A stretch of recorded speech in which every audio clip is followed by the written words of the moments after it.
গণ অভ্যুত্থানে আহতরা ৮ ঘণ্টা পর রাজধানীর শ্যামলী মোড়ের অবরোধ তুলে নিলেও সন্ধ্যায় মিছিল নিয়ে প্রধান উপদেষ্টার বাসভবনের দিকে যাওয়ার সময় তাদের আটকে দেয় পুলিশ।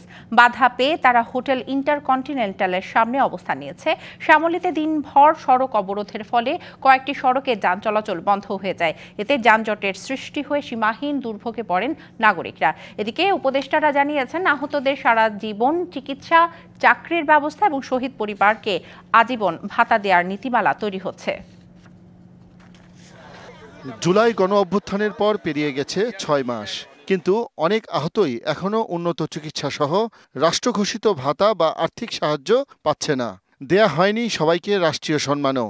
এসব অভিযোগে সারা দেশ থেকে আসা কয়েকশো আহত তাদের দাবি নিয়ে নেমেছে রাস্তায়। যে আশ্বাস দিয়েছিল ৫-৭টা দাবি তারা মাইনে নিয়েছিল, ৩১শে ডিসেম্বরের ভিতরে এগুলা সম্পূর্ণ বাস্তবায়ন করার কথা ছিল। সেখানে সেই ৩১শে ডিসেম্বর চলে গেছে, ৩১শে জানুয়ারি চলে গেছে, এখন পর্যন্ত তারা কোনো প্রতিশ্রুতি দিচ্ছে না আমাদেরকে।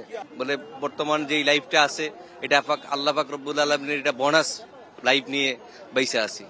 একদিক দিয়ে গুলি ঢুকছে, একদিক দিয়ে বের হইছে, এরকম হাত চলে গেছে, পাও চলে গেছে। শুরুটা হয়েছিল শনিবার রাত থেকেই। তারা মধ্যরাত পর্যন্ত রাস্তায় অবস্থান নেয়। কোনো উদ্যোগ না নেয়ায় রবিবার সকালে আবারও তারা পথে নামে।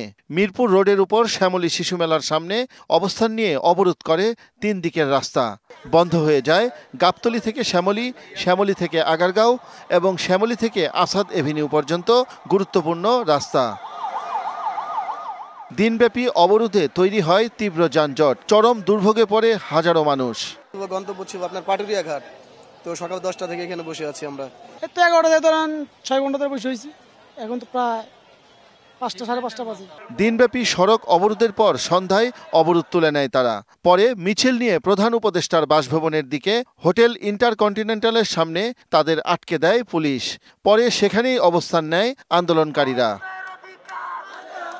এদিকে স্বাস্থ্য উপদেষ্টা জানান, 30 জন আহত যোদ্ধাকে বিদেশে চিকিৎসার জন্য পাঠানো হয়েছে। আমরা এই পর্যন্ত 30 জনকে বিদেশে পাঠিয়েছি, কেউ সিঙ্গাপুরে, কেউ ব্যাংককে। 60 লাখ টাকা পর্যন্ত আমাদেরকে পে করতে হয়েছে এয়ার অ্যাম্বুলেন্সের জন্য। তারপরও আমরা কিন্তু টাকার কথা আমরা চিন্তা করি, টাকা যেভাবে হোক সেটার ব্যবস্থা আমরা করতে পারবো, কিন্তু আমাদের ছেলেগুলোদেরকে আমরা চিকিৎসার সুব্যবস্থাটা দিই। আর দুর্যোগ ও ত্রাণ